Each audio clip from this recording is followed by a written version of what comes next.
ಕೂದಲ ಇವಾಗ ಕಪ್ಪಗೆನೆ ಇದೆಯಾ? ಇನ್ನ ರುಚಿಗೆ ತಕ್ಕಷ್ಟು ಉಪ್ಪನ್ನ ಹಾಕ್ಬಿಟ್ಟು ನಮ್ಮ ಮನೆಯವ್ರು ನೋಡಿ ಎಣ್ಣೆ ಹಚ್ಕೊಡ್ತಾ ಇದ್ದಾರೆ. ಇನ್ನೊಬ್ರು ಮನೆ ಕಳ್ತನ ಮಾಡಿ ಬರ್ತಾ ಇಲ್ಲ.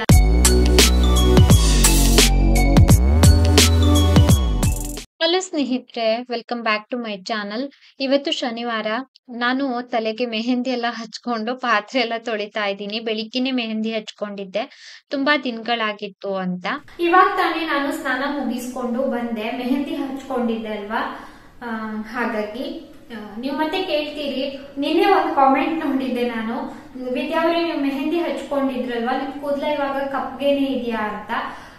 ಮೆಹಂದಿ ಹಚ್ಚಿ ಅಥವಾ ಇಂಡಿಗೋ ಪೌಡರ್ ಹಚ್ಚಿ ಏನೇ ಹಚ್ಚಿದ್ರು ನಿಮ್ಗೆ ಒಂದು 15 ಡೇಸ್ ಅಷ್ಟೇನೆ ಅದರ ರಿಸಲ್ಟ್ ಇರೋದು. ನಂತರ ವಾಶ್ ಮಾಡ್ತಾ ಮಾಡ್ತಾ ಅದು ಹೊರಟೋಗುತ್ತೆ ಸ್ನೇಹಿತರೆ. ಮೆಹಂದಿ ಹಚ್ಚಿದಾಗ ಹಾಗೆ ನೀರಲ್ಲಿ ತೊಳ್ಕೊಳ್ಬೇಕು, ಮತ್ತೆ ಅವತ್ತೇನೆ ಶಾಂಪೂ ಎಲ್ಲ ಮಾಡಬಾರ್ದು. ನೆಕ್ಸ್ಟ್ ಡೇ ಎಣ್ಣೆ ಎಲ್ಲ ಹಚ್ಬಿಟ್ಟು ಶಾಂಪೂ ಮಾಡಿದ್ರೆ ಆಯ್ತು ಅಷ್ಟೇನೆ. ಒಂದು 15 ದಿನ ಇರ್ತದೆ, ಅದ್ರ ನಂತರ ಸ್ವಲ್ಪ ಸ್ವಲ್ಪ ಕಾಣಿಸ್ತದೆ. ಸ್ವಲ್ಪ ಏನ್ ಕಾಣಿಸಿದ್ರೆ ಅಂದ್ರೆ ಏನ್ ಆಗೋದಿಲ್ಲ ಅಲ್ವಾ ಅಂತ ನಾನು ತಿಂಗಳಿಗೊಮ್ಮೆ ಅಪ್ಲೈ ಮಾಡ್ಕೊಳ್ತೀನಿ. ಇವಿಷ್ಟು ನಾನು ಈ ಬಾರಿ ಇಂಡಿಗೋ ಪೌಡರ್ ನ ಅಪ್ಲೈ ಮಾಡಬಾರ್ದು ಅಂತ ಅನ್ಕೊಂಡಿದೀನಿ. ಮೆಹಂದಿ ಹಚ್ತೀನಿ ಅಲ್ವಾ, ಸಾಕು. ಪದೇ ಪದೇ ಇಂಡಿಗೋ ಪೌಡರ್ ಹಚ್ಚೋದ್ರಿಂದ ಏನಾದ್ರೂ ಎಫೆಕ್ಟ್ ಆಗ್ಬಹುದು ಅಂತ ನನಗೆ ಗೊತ್ತಿಲ್ಲ ಇದ್ರ ಬಗ್ಗೆ ಸರಿಯಾಗಿ. ಎಲ್ಲೋ ಒಂದ್ ಕಡೆ ಭಯ. ಹಾಗಾಗಿ ಏನಾದ್ರೂ ಮದ್ವೆ ಇದೆ, ತೀರಾ ಹತ್ರದವ್ರದ್ದು ಮದ್ವೆ ಇದೆ ಅಂತಂದಾಗ ಮೆಹಂದಿ ಹಚ್ಬಿಟ್ಟು ನೆಕ್ಸ್ಟ್ ಡೇ ಇಂಡಿಗೋ ಪೌಡರ್ ಹಚ್ಚಿದ್ರೆ ಸಾಕು ಅಂತ. ಏನೇ ಹಚ್ಚಿದ್ರು ಒಂದು 15 ದಿನ ಅಷ್ಟೇನೆ. ಆಮೇಲೆ ಲೈಟ್ ಆಗಿ ಬಿಳಿ ಕೂದಲ ಬಂದಿದೆ ಅಂತ ನಮ್ಗೆ ಅನ್ಸೋದಕ್ ಸ್ಟಾರ್ಟ್ ಆಗ್ತದೆ. ತಿಂಗಳಿಗೊಮ್ಮೆ ಮೆಹಂದಿ ಹಚ್ಚಿದ್ರೆ ಸಾಕು ನನ್ನ ಪ್ರಕಾರ. ನನಗೆ ಏನಕ್ಕೆ ಅಂತಂದ್ರೆ ಸ್ವಲ್ಪ ಒಳಗಡೆ ಕೂದಲೆಲ್ಲ ಈ ತರ ಬೆಳ್ಕಾಗಿರೋದು ಈ ತರ ಕವರ್ ಆಗುತ್ತೆ. ನನ್ನ ಸೈಡ್ ಈ ತರ ಹಿಂಗ್ ಮಾಡಿ ಬಾಚ್ಕೊಂಡಾಗ ಕವರ್ ಆಗ್ತದೆ. ಇವಿಷ್ಟು. ಊಟದ ಟೈಮ್ ಆಯ್ತು, 1:20. ಹಶ್ವೆ ಆಗ್ತಾ ಇದೆ ಸ್ನೇಹಿತರೆ. ಇವತ್ತು ಬೆಳಿಗ್ಗೆ ತಿಂಡಿ ಸರಿಯಾಗಿ ಆಗ್ಲಿಲ್ಲ, ಹಾಗಾಗಿ ಇವಾಗ ನಮ್ಮನೆಯವರು ಬಂದು ಕುತ್ಕೊಂಡಿದ್ದಾರೆ. ಇವಾಗ ನಾನು ಸೌತೆಕಾಯ್ದು ಮೊಸರು ಬಜ್ಜಿ ಮಾಡೋದಕ್ಕೆ ಹೋಗ್ಬೇಕು. ಸಿಗ್ತೀನಿ ಸ್ನೇಹಿತರೆ. ಹಶ್ವೆ ಆಗ್ತಾ ಇದೆ, ಪಲಾವ್ ಎಲ್ಲ ರೆಡಿ ಆಗಿದೆ. ಬನ್ನಿ ಕಿಚನ್ಗೆ ಹೋಗಿ. ಇವತ್ತು ಊಟಕ್ಕೆ ಪಲಾವ್ ಮಾಡಿದ್ದೆ ಅಲ್ವಾ, ಹಾಗಾಗಿ ಸ್ವಲ್ಪ ಮೊಸರು ಬಜ್ಜಿ ಮಾಡ್ಕೊಳ್ಳೋಣ ಅಂತ. ಸೌತೆಕಾಯಿ ಇರ್ಲಿಲ್ಲ, ನಮ್ಮನೆಯವ್ರು ಬರ್ತಾ ತಂದ್ರು ಸೌತೆಕಾಯಿ. ಒಂದು ಸೌತೆಕಾಯಿಗೆ 20 ರೂಪಾಯಿ ಕೊಟ್ರಂತೆ, ಹೇಳ್ತಾ ಇದ್ರು ಮನೆಗ್ ಬಂದು. ನಾನಿಲ್ಲಿ ಸೌತೆಕಾಯಿ ಎಲ್ಲ ಕಟ್ ಮಾಡ್ಕೊಂಡೆ, ಹಾಗೆ ಈರುಳ್ಳಿ ಕೂಡ ಕಟ್ ಮಾಡ್ಕೊಂಡೆ. ಇವಾಗ ಹಸಿಮೆಣಸಿನಕಾಯಿ ಕೂಡ ಕಟ್ ಮಾಡ್ಬಿಟ್ಟು ಇದ್ರ ಜೊತೆನಲ್ಲೇ ಸೇರ್ತಿದೀನಿ. ಕೊತ್ತಂಬರಿ ಸೊಪ್ಪು ಇತ್ತು, ಮತ್ತೆ ತೊಳೆದು ಕಟ್ ಮಾಡ್ಬೇಕು ಅಂತ ಸುಮ್ನೆ ಅದೇ ನಾನು. ನನ್ಗೆ ಹಸಿವೆ ಬೇರೆ ಆಗ್ತಾ ಇತ್ತು, ಹಾಗಾಗಿ ಇನ್ನ ರುಚಿಗೆ ತಕ್ಕಷ್ಟು ಉಪ್ಪನ್ನ ಹಾಕ್ಬಿಟ್ಟು ಇದ್ರ ಜೊತೆನಲ್ಲೇ ನಾನು ಮೊಸರನ್ನ ಸೇರಿಸ್ತಾ ಇದ್ದೀನಿ. ಇದ್ರ ಮೇಲ್ಗಡೆ ಸ್ವಲ್ಪ ಪೆಪ್ಪರ್ ಪೌಡರ್ ಕೂಡ ಹಾಕೊಳ್ಬಹುದು, ಚೆನ್ನಾಗಿರತ್ತೆ ಈ ಮೆಣಸಿನಕಾಳು ಪುಡಿ ಹಾಕೋದ್ರಿಂದ. ಕುಕ್ಕರ್ ಮುಚ್ಚಳನ ಓಪನ್ ಮಾಡ್ತಾ ಇದ್ದೀನಿ. ಪಲಾವ್ ತುಂಬಾ ಚೆನ್ನಾಗಿ ಬಂದಿತ್ತು, ಉದ್ರುದ್ರಾಗಿ ಬಂದಿತ್ತು. ಪಲಾವ್ ಮಾಡಿದಾಗ ಸಾಮಾನ್ಯವಾಗಿ 2 ಹೊತ್ತಿಗೂನು ಮಾಡ್ಬಿಡ್ತೀನಿ. ರಾತ್ರಿ ಸಣ್ಣ ಊರಿನಲ್ಲಿ ಇದನ್ನ ಬಿಸಿ ಮಾಡೋದಕ್ಕೆ ಇಡ್ತೀನಿ. ಅಂದ್ರೆ ಪಲಾವ್ ಎಲ್ಲ ಬಿಸಿ ಇದ್ದಾಗ್ಲೇ ತಿಂದ್ರೆ ಟೇಸ್ಟ್ ಅಂತ ಅನ್ಸೋದು. ಹಾಗಾಗಿ ರಾತ್ರಿ ಕೂಡ ಸಣ್ಣ ಊರಿನಲ್ಲಿ ಬಿಸಿ ಮಾಡ್ಕೊಂಡು ತಿಂತೀವಿ. ಸೌತೆಕಾಯಿ ಹಾಗೇನೆ ಪಲಾವು, ಇನ್ನ ಮೊಸರು ಬಜ್ಜಿ ಮಾಡಿದ್ದೆ ಅಲ್ವಾ. ಇವತ್ತಿನ ಊಟ ತುಂಬಾ ಚೆನ್ನಾಗಿತ್ತು. ಮಧ್ಯಾಹ್ನ ಊಟ ಮುಗಿಸ್ಕೊಂಡು ನಾನು ವಿಡಿಯೋ ನೋಡ್ತಾ ಕೂತ್ಕೊಂಡಿದ್ದೀನಿ. ನಾನು ಗಂಟೆ ಸುಮಾರು 2:05. ಇವತ್ತು ಸ್ವಲ್ಪ ಬೇಗನೆ ಊಟ ಆಯ್ತು. ಬೆಳಿಗ್ಗೆ ತಿಂಡಿ ಸರಿಯಾಗಿ ಆಗಿರ್ಲಿಲ್ಲ, ಏನೇನೋ ಆಗೋಯ್ತದು ಬೆಳಿಗ್ಗೆ ತಿಂಡಿ. ಹಾಗಾಗಿ ಸ್ವಲ್ಪ ಹೊತ್ತು ರೆಸ್ಟ್ ಮಾಡ್ಬೇಕು. ಏನಕ್ಕೆ ಅಂತಂದ್ರೆ ನಿನ್ನೆ ಹೊರಗಡೆ ಹೋಗಿದ್ದಲ್ವಾ, ನನ್ಗೆ ಎಲ್ಲಾದ್ರೂ ಆಚೆ ಹೋಗಿ ಬಂದಾಗ ಒಂದು 2 ಡೇಸ್ ಬೇಕು ಸುಧಾರಿಸ್ಕೊಳ್ಳೋದಕ್ಕೆ. ತುಂಬಾ ದೂರ ಎಲ್ಲ ಪ್ರಯಾಣ ಮಾಡಿದ್ರೆ ಒಂಥರ ಸುಸ್ತು ಅಂತ ಅನ್ಸ್ತಾನೆ ಇರ್ತದೆ. ಫುಲ್ ಸುಸ್ತು ಈ ತರ ಫೀಲ್ ಆಗ್ತಾ ಇರ್ತದೆ. ಹಾಗಾಗಿ ಒಂದು ಸ್ವಲ್ಪ ಹೊತ್ತು ರೆಸ್ಟ್ ಮಾಡಿ ಹಾಗೆ ಸಂಜೆ ಕೆಲಸ ಎಲ್ಲ ಮುಗಿಸ್ಕೊಳ್ಬೇಕು. ಮನೆಯೆಲ್ಲ ಸ್ವಲ್ಪ ಚೇಂಜಸ್ ಮಾಡುವ ಅಂತ ಅನ್ಕೊಂಡಿದ್ದೆ. ನಮ್ಮ ಮನೆಯವ್ರು ಸ್ವಲ್ಪ ಸಪೋರ್ಟ್ ಮಾಡಿದ್ರೆ ಚೇಂಜಸ್ ಮಾಡಬಹುದು, ಇಲ್ಲ ಅಂತಂದ್ರೆ ಒಬ್ಳ ಹತ್ರ ಸಾಧ್ಯ ಇಲ್ಲ. ನೋಡ್ವಾ, ಇವತ್ತು ಚೇಂಜಸ್ ಮಾಡೋದಾ ಅಥವಾ ನಾಳೆ ಗೋದ್ರೇಜ್ ಕಪಾಟೆಲ್ಲ ಈ ಕಡೆ ರೂಮಿಗೆ ಶಿಫ್ಟ್ ಮಾಡ್ಬೇಕು ಅಂತೆಲ್ಲ ಅನ್ಕೊಂಡಿದ್ದೆ ಅಲ್ವಾ ರೀ. ಟೈಮ್ ಟೇಕಿಂಗ್ ವರ್ಕ್ ಅದು.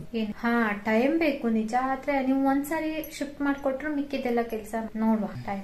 ಸಂಜೆ ನಾನು ಒಂದ್ ರೌಂಡ್ ಎಲ್ಲಾ ಕೆಲ್ಸ ಮುಗಿಸ್ಕೊಂಡು ಬಟ್ಟೆ ಎಲ್ಲ ಫೋಲ್ಡ್ ಮಾಡಿ ಎತ್ತಿಡೋಣ ಅಂತ ಬಂದ್ ಕೂತಿದ್ದೀನಿ. ಇವತ್ತು ಸ್ವಲ್ಪ ಜಾಸ್ತಿನೇ ಇತ್ತು. ಎಲ್ಲಾದ್ರೂ ಆಚೆ ಹೋದಾಗ ಆಚೆ ಹಾಕೊಂಡ್ ಹೋಗಿದ್ ಒಂದ್ ಡ್ರೆಸ್ಸು, ಮನೆಯಲ್ಲಿ ಹಾಕಿದ್ ಡ್ರೆಸ್ಸು ಅಂತ ಸ್ವಲ್ಪ ಜಾಸ್ತಿ ಬಟ್ಟೆ ತೊಳೆಯೋದಕ್ಕಿರತ್ತೆ. ಬಟ್ ಎಲ್ಲ ಫೋಲ್ಡ್ ಮಾಡಿ ಎತ್ತಿಟ್ಕೊಂಡೆ. ಹಾಗೇನೆ ಕಾಮೆಂಟ್ಸಿಗೆಲ್ಲ ರಿಪ್ಲೈ ಹಾಕೋಣ ಅಂತ ಬಂದ್ ಕುತ್ಕೊಂಡಿದೀನಿ. ಇನ್ಸ್ಟಾಗ್ರಾಮ್ ಅಲ್ಲೂ ಕೂಡ ಮೆಸೇಜಸ್ ಎಲ್ಲ ಬಂದಿತ್ತು, ಹಾಗೆ ನೋಡ್ತಾ ಕೂತಿದ್ದೆ. ನನ್ ಕೈ ಊದ್ಕೊಂಡ್ ಬಿಟ್ಟಿದೆ, ಏನೋ ಒಂಥರ ಅಲರ್ಜಿ ತರ ಆಗಿದೆ ಇತ್ತೀಚೆಗೆ. ನಮ್ಮ ಮನೆಯವ್ರು ನೋಡಿ ಎಣ್ಣೆ ಹಚ್ಕೊಡ್ತಾ ಇದ್ದಾರೆ. ಫುಲ್ ದಪ್ಪ ಆಗ್ಬಿಟ್ಟಿತ್ತು. ಕ್ಯಾಮ್ರಾದಲ್ಲಿ ಅಷ್ಟೊಂದು ನಿಮ್ಗೆ ಕೈ ದಪ್ಪ ಊದ್ಕೊಂಡಿದೆ ಅಂತ ಕಾಣಿಸೋದಿಲ್ಲ, ಆದ್ರೆ ನೋಡೋದಕ್ ತುಂಬಾ ಊದ್ಕೊಂಡಿತ್ತು. ಮತ್ತೆ ತುರ್ಕೆ ಬರ್ತಾ ಇತ್ತು. ಏನಾಯ್ತು ಅಂತ ಗೊತ್ತಾಗ್ಲಿಲ್ಲ ನನ್ಗೆ. ಕಾಮೆಂಟ್ಸ್ಗೆಲ್ಲ ರಿಪ್ಲೈ ಹಾಕ್ತಾ ಕೂತಿದ್ದೆ. ಹಾಗೆ ಒಂದೆರಡು ಕಾಮೆಂಟ್ ಇತ್ತು, ಆನ್ಸರ್ ಮಾಡೋಣ ಅಂತ ಬಂದ್ ಕೂತಿದ್ದೀನಿ. ಇವತ್ತು ಬಹಳಷ್ಟು ಜನ ವಿಡಿಯೋ ನೋಡಿ ಸಾಕಷ್ಟು ಪಾಸಿಟಿವ್ ಆಗಿ ನನಗೆ ಕಾಮೆಂಟ್ ಹಾಕಿದ್ದಾರೆ. ನಿಮ್ಮೆಲ್ಲರಿಗೂ ನನ್ನ ಕಡೆಯಿಂದ ತುಂಬಾ ಹೃದಯದ ಧನ್ಯವಾದ ಸ್ನೇಹಿತರೆ. ನೀವೆಲ್ಲರೂ ಕೊಟ್ಟಂತಹ ಸಪೋರ್ಟೇ ನಾನು ಇಷ್ಟು ಸ್ಟ್ರಾಂಗ್ ಆಗಿ ಕೂತಿದ್ದೀನಿ ಅಂತಾನೆ ಹೇಳ್ಬಹುದು. ಸಾಕಷ್ಟು ಧೈರ್ಯ ತುಂಬಿದ್ದೀರಿ.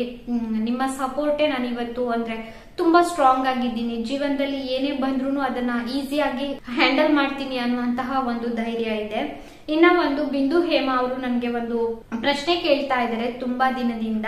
ನೈಸ್ ವ್ಲಾಗ್ ಸಿಸ್, ನಿಮ್ಮ ರಾಘವೇಂದ್ರ ನೀಟ್ ಎಕ್ಸಾಮ್ಗೆ ಕೋಚಿಂಗ್ ತಗೊಂಡಿದ್ದಾನಾ ಸಿಸ್, ಪ್ಲೀಸ್ ಈ ವ್ಲಾಗ್ ಅಲ್ಲಿ ಹೇಳಿ ಅಂತ ವ್ಲಾಗ್ ಅಲ್ಲಿ ಮೆನ್ಷನ್ ಮಾಡಿ ಅಂತ ಕೇಳಿದ್ದಾರೆ. ಹೌದು, ಅವ್ರ ಕಾಲೇಜ್ ಕಡೆಯಿಂದಾನೇ ಕೋಚಿಂಗ್ ಕೊಟ್ಟಿದ್ದಾರಂತೆ. ನಾನು ಕೇಳಿದ್ದೆ.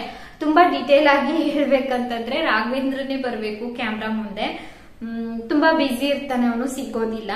ಇನ್ನ ದೀಪ್ತಿ ಅಕ್ಕ ನನ್ಗೆ ಒಂದು ಕ್ವಶನ್ ಕೇಳಿದ್ರು, ಒಂದು 2 days ಬ್ಯಾಕ್ ಅಂತ ಅನ್ಕೊಂಡಿದೀನಿ. ಸಿಸ್, ನೀವು ಯೂಟ್ಯೂಬ್ ಮಾಡೋದ್ರಿಂದ ನಿಮ್ಗೆ ಖುಷಿ ಇದೆಯಾ?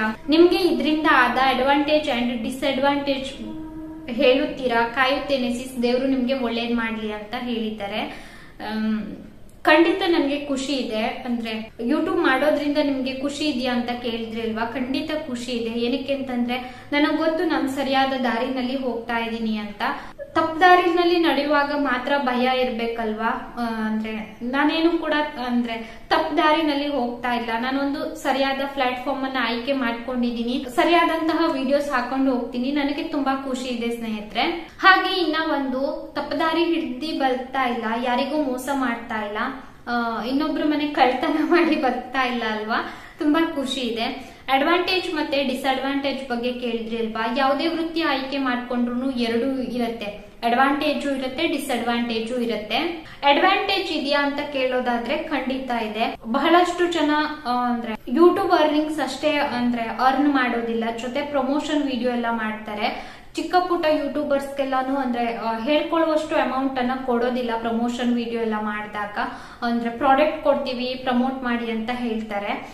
ಇನ್ನ ಬಹಳ ದೊಡ್ಡ ದೊಡ್ಡ ಯೂಟ್ಯೂಬರ್ಸ್ಗೆಲ್ಲ ತುಂಬಾ ಹಣ ಕೊಡ್ತಾರೆ. ಖಂಡಿತ ಅಡ್ವಾಂಟೇಜ್ ಇದೆ ಈ ವೃತ್ತಿನ ಆಯ್ಕೆ ಮಾಡ್ಕೊಂಡಾಗ. ಜೊತೆ ಡಿಸ್ಅಡ್ವಾಂಟೇಜು ಕೂಡ ಇರುತ್ತೆ, ಇಲ್ಲ ಅಂತಲ್ಲ.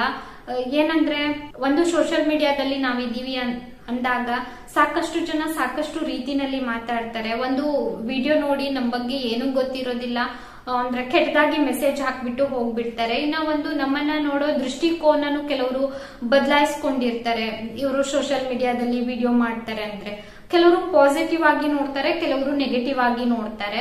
ಈ ನಾಲೆಜ್ ಇದ್ದವರು ಅಂದ್ರೆ ಪಾಸಿಟಿವ್ ಆಗಿನೇ ಥಿಂಕ್ ಮಾಡ್ತಾರೆ. ನಾಲೆಜ್ ಇಲ್ಲದೆ ಇದ್ದವರು ನೆಗೆಟಿವ್ ಆಗಿ ನಮ್ ಬಗ್ಗೆ ಮಾತಾಡ್ತಾರೆ. ನಮ್ ನೋಡ್ದಾಗೆಲ್ಲ ಗುಸು ಅನ್ನೋದು, ಅಥವಾ ಮಾತಾಡ್ದೇನೆ ಹೋಗೋದು, ಅಂದ್ರೆ ಗೊತ್ತಿದ್ರು ನೋಡ್ದೇ ಇರೋ ರೀತಿ ಹೋಗೋದು, ಈ ತರ ಎಲ್ಲ ಮಾಡ್ತಾರೆ. ಎಲ್ಲಾ ತರ ಜನಗಳು ಇರ್ತಾರಲ್ವಾ, ಅಂದ್ರೆ ಏನು ಮಾಡೋದಕ್ಕಾಗೋದಿಲ್ಲ. ಅಡ್ವಾಂಟೇಜ್ ಏನಂತಂದ್ರೆ ನನಗೆ ಒಂದು ಖುಷಿ ಏನಂತಂದ್ರೆ ನಾನು ಪ್ರಮೋಷನ್ ವಿಡಿಯೋಗಳನ್ನ ಸಾಮಾನ್ಯವಾಗಿ ಮಾಡೋದಿಲ್ಲ. ಅಂದ್ರೆ ನೀವು ಅಷ್ಟೇ ಕೊಡಿ ಇಷ್ಟೇ ಕೊಡಿ ನಾನು ಪ್ರಮೋಷನ್ ಮಾಡ್ತೀನಿ ಅಂತ. ಕೆಲವೊಂದು ನಾನು ಅಂದ್ರೆ ಹಾಗೆ ಪ್ರಮೋಷನ್ ಮಾಡ್ಕೊಡ್ತೀನಿ, ಅಂದ್ರೆ ದುಡ್ಡೇನು ತಗೊಳ್ದೇನೆ ಮಾಡ್ಕೊಡ್ತೀನಿ ಅಲ್ವಾ? ಅವಾಗೆಲ್ಲ ಸಿಕ್ಕಿದಾಗ ಅಂದ್ರೆ ನಮ್ಗೆ ಇಷ್ಟು ಲಾಭ ಆಯ್ತು, ಇಷ್ಟು ಸೇಲ್ ಆಯ್ತು. ಅಂದ್ರೆ ಮೊನ್ನೆ ನಾನು ಎಂಬ್ರಾಯ್ಡರಿ ಮಾಡಿದವರಿಗೆ ಏನಕ್ಕೂ ಒಂದು ಕಾಲ್ ಮಾಡಿದ್ದೆ.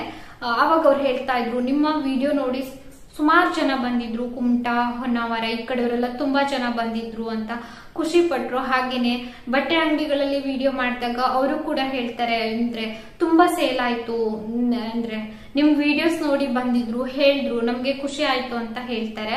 ಅವಾಗೆಲ್ಲ ಏನೋ ಒಂಥರ ಖುಷಿ ಅಂತ ಅನ್ಸುತ್ತೆ. ನಾವು ಬೆಳೆಯೋದ್ರ ಜೊತೆಗೆ ಇನ್ನೊಬ್ರಿಗೂ ಕೂಡ ಹೆಲ್ಪ್ ಮಾಡ್ಬೇಕು ಅನ್ನೋದು ನನ್ನ ಉದ್ದೇಶ. ಇನ್ನೊಬ್ರಿಗೂ ಹೆಲ್ಪ್ ಆಗ್ಬೇಕು ಅಂದ್ರೆ ಅವ್ರು ಮಾಡುವಂತಹ ಕೆಲಸ ಒಳ್ಳೇದಿದ್ದಾಗ ಹೆಲ್ಪ್ ಮಾಡೋದ್ರಲ್ಲಿ ತಪ್ಪೇನು ಕೂಡ ಇಲ್ಲ ಅಂತ ಅದು ಒಂದು ಖುಷಿ ಇದೆ ನನಗೆ. ನಾನು ಎಲ್ಲೆಲ್ಲಿ ಅಂದ್ರೆ ಫ್ರೀ ಆಗಿ ಪ್ರಮೋಷನ್ ಎಲ್ಲ ಮಾಡ್ಕೊಟ್ಟಿದ್ದೆ ನೋಡಿ, ಅವರೆಲ್ಲ ಹೇಳಿದಾಗ ನನ್ಗೆ ಖುಷಿ ಇದೆ. ಸುಮಾರಷ್ಟು ಮಾಡಿದೀನಿ, ಎಂಬ್ರಾಯ್ಡರಿ ಅವ್ರಿಗೆ ಮಾಡ್ಕೊಟ್ಟಿದ್ದೀನಿ, ಒಂದು ಬೋಟ್ ರೈಡ್ ವಿಡಿಯೋ ಮಾಡ್ಕೊಟ್ಟಿದ್ದೆ, ಖುಷಿ ಸೆಲೆಕ್ಷನ್ ಅಲ್ಲಿ ಮಾಡ್ಕೊಟ್ಟಿದ್ದೆ. ಇನ್ನ ಚಿಕ್ಕ ಪುಟ್ಟ ಎಲ್ಲ ಇರಬಹುದು, ನನ್ಗೆ ಅಷ್ಟೊಂದು ಸರಿಯಾಗಿ ನೆನಪಿಲ್ಲ. ನಾನ್ ಹೇಳೋದಿಷ್ಟೇನೆ, ಯಾವ್ದೇ ವೃತ್ತಿನ ಆಯ್ಕೆ ಮಾಡ್ಕೊಂಡ್ರು ನಿಮ್ಗೆ ಅಡ್ವಾಂಟೇಜು ಡಿಸ್ಅಡ್ವಾಂಟೇಜು ಎರಡೂ ಕೂಡ ಇರತ್ತೆ. ಯಾವ್ದಕ್ಕೂ ತಲೆ ಕೆಡ್ಸ್ಕೊಳ್ಬಾರ್ದು. ತೀರಾ ಆಳಕ್ಕೆ ಹೋಗ್ಬಿಟ್ಟು ನಾವ್ ಹೋಗ್ತಾ ಇರೋ ದಾರಿ ಸರಿ ಇದೆಯಾ ಸಾಕು ಮುನ್ನುಗ್ತಾ ಇರ್ಬೇಕಷ್ಟೇನೆ. ಇನ್ನ ಒಂದು ಕೊನೆಯದಾಗಿ ಹೇಳೋದಾದ್ರೆ ಅಡ್ವಾಂಟೇಜ್ ಬಗ್ಗೆ ಹೇಳಿ ಅಂತ ಹೇಳಿದ್ರಿ ಅಲ್ವಾ. ಕೊನೆಯದಾಗಿ ಹೇಳೋದೇನಂತಂದ್ರೆ ಸಾಕಷ್ಟು ಒಳ್ಳೊಳ್ಳೆ ಜನರ ಪರಿಚಯ ಆಗಿದೆ, ಸಾಕಷ್ಟು ಒಳ್ಳೊಳ್ಳೆ ಜನಗಳು ಸಿಕ್ಕಿದ್ದಾರೆ. ಇಷ್ಟನ್ ಮಾತ್ರ ನಾನು ಹೇಳ್ಬಲ್ಲೆ. ಹೋದಲ್ಲೆಲ್ಲ ಒಂದು ಖುಷಿಯಿಂದ ಪ್ರೀತಿಯಿಂದ ನಮ್ಮನ್ನ ಮಾತಾಡಿಸ್ತಾರಲ್ವಾ, ಅದಕ್ಕಿಂತ ಇನ್ನೇನ್ ಬೇಕು ಅಂದ್ರೆ ತುಂಬಾ ಖುಷಿ ಇದೆ ನನ್ಗೆ. ಇನ್ನ ಒಂದು ನೀವು ಡಿಸ್ಅಡ್ವಾಂಟೇಜ್ ಬಗ್ಗೆ ಕೇಳೋದಾದ್ರೆ, ಎಲ್ಲಾದ್ರೂ ಸೀಕ್ರೆಟ್ ಆಗಿ ಹೋಗ್ಬೇಕು, ಸೀಕ್ರೆಟ್ ಆಗಿ ಏನಾದ್ರೂ ಕೆಲಸ ಮಾಡ್ಬೇಕು ಅಂದ್ರೆ ಖಂಡಿತ ಆಗೋದಿಲ್ಲ. ಅಂದ್ರೆ ನಮ್ಮನ್ನ ಗುರ್ತು ಹಿಡಿತಾರೆ. ನಾವ್ ಇಂಥ ಕಡೆ ಹೋಗ್ಲಿಲ್ಲ ಅಂದ್ರೆ ನಿನ್ನೆ ವಿಡಿಯೋ ಹಾಕೋದಕ್ಕಾಗ್ಲಿಲ್ಲ, ಮನೆಯಲ್ಲೇ ಇದ್ದೆ ಅಂತಂದ್ರು ಯಾರಾದ್ರೂ ನೋಡ್ಬಿಟ್ಟು ಕಾಮೆಂಟ್ ಹಾಕ್ತಾರೆ, ಸುಳ್ಳು ಹೇಳ್ತಿದ್ರಿ ನೀವು ಅಂತ. ಈ ತರ ಆಗಿದ್ದುಂಟು ಹಿಂದೆ ಒಮ್ಮೆ. ಅಂದ್ರೆ ತೀರಾ ಸೀಕ್ರೆಟ್ ಎಲ್ಲ ಮಾಡೋದಕ್ಕಾಗೋದಿಲ್ಲ. ಇನ್ನ ನಾನು ವಿಡಿಯೋ ಎಡಿಟಿಂಗ್ ಮಾಡ್ಕೊಳ್ತಾ ಸ್ವಲ್ಪ ಹೊತ್ತು ಟಿವಿ ನೋಡ್ತೀನಿ, 7:45 ಹಾಗೆ ಸಿಗ್ತೀನಿ. ರಾತ್ರಿ ನಾನು ನಮ್ಮಮ್ಮ ಸೂಪರ್ ಸ್ಟಾರ್ ನೋಡ್ತಾ ಕುತ್ಕೊಂಡಿದ್ದೆ. ಲಾಸ್ಟ್ ವೀಕು ಮಿಸ್ ಆಗಿತ್ತು ಅಂತ ಅನ್ಕೊಂಡಿದೀನಿ, ಒಂದಿನ ಏನೋ ನೋಡೋದ್ ಮಿಸ್ ಆಗಿತ್ತು. ರಾತ್ರಿ ಮನೆಗ್ ಬರ್ತಾ ನಮ್ಮನೆಯವರು ಬಾಳೆಹಣ್ಣು, ಮೆಂತೆ, ರವಾ ಎಲ್ಲ ತಗೊಂಡ್ ಬಂದಿದ್ದಾರೆ. ಸ್ವಲ್ಪ ಬೇಕಾಗಿತ್ತು ಇವೆಲ್ಲಾನು, ಹಾಗೆ ತರ್ಸಿದ್ದಾಯ್ತು. ರಾತ್ರಿ ಊಟ ಮುಗಿಸಿ ಕುತ್ಕೊಂಡಿದೀನಿ. ವಿಡಿಯೋಗೆ ವಾಯ್ಸ್ ಓವರ್ ಕೊಡ್ತಾ ಕೂತಿದ್ದೆ, ವಿಡಿಯೋಗೆ ವಾಯ್ಸ್ ಓವರ್ ಕೊಟ್ಟಿದ್ದಾಯ್ತು. ಇವತ್ತಿಂದೊಂದು ಚಿಕ್ಕ ವ್ಲಾಗು. ಈ ವ್ಲಾಗ್ ಅಲ್ಲಿ ಜಾಸ್ತಿ ಏನು ರೆಕಾರ್ಡ್ ಮಾಡೋದಕ್ಕೆ ಸಾಧ್ಯವಾಗ್ಲಿಲ್ಲ, ಹಾಗಾಗಿ ಪಾಪು ಬೇರೆ ಇಲ್ಲ. ಏನೋ ಒಂಥರ ಇವತ್ತು ಸಂಜೆ ನಂತರ ನನ್ಗೆ ಬೇಜಾರಂತ ಅನ್ಸ್ತಾ ಇತ್ತು. ಬೆಳಿಗ್ಗೆ ಎಲ್ಲ ಕೆಲ್ಸದಲ್ಲೇ ಹೋಯ್ತು ಟೈಮು, ಆದ್ರೆ ಸಂಜೆ ನಂತರ ಬೇಜಾರಂತ ಅನ್ಸ್ತಾ ಇತ್ತು. ಪಾಪು ಇದ್ದಿದ್ರೆ ಅಷ್ಟೊತ್ತಿಗೆ ಬರ್ತಾ ಇದ್ದ ಅಲ್ವಾ, ಹಾಗಾಗಿ ನಾಳೆ ಬರ್ತಾನೆ, ನಾಳೆ ಸಂಜೆ ಬರ್ತಾನೆ. ಇನ್ನ ನಾನು ಇವತ್ತಿನ ಈ ವ್ಲಾಗ್ ಅನ್ನು ಕೂಡ ಇಲ್ಲಿಗೆ ಎಂಡ್ ಮಾಡ್ತಾ ಇದ್ದೀನಿ ಸ್ನೇಹಿತರೆ. ವಿಡಿಯೋ ಇಷ್ಟ ಆಗಿದ್ದಲ್ಲಿ ಒಂದು ಲೈಕ್ ಮಾಡಿ, ಚಾನೆಲ್ ಅನ್ನ ಹೊಸದಾಗಿ ನೋಡ್ತಾ ಇದ್ರೆ ದಯವಿಟ್ಟು ಸಬ್ಸ್ಕ್ರೈಬ್ ಮಾಡ್ಕೊಳ್ಳಿ. ಹೋಗ್ಬರ್ತೀನಿ, ಸಿಗೋಣ ಇನ್ನೊಂದು ವಿಡಿಯೋದೊಂದಿಗೆ. ಅಲ್ಲಿವರೆಗೂ ನಿಮಗೆ ಧನ್ಯವಾದ.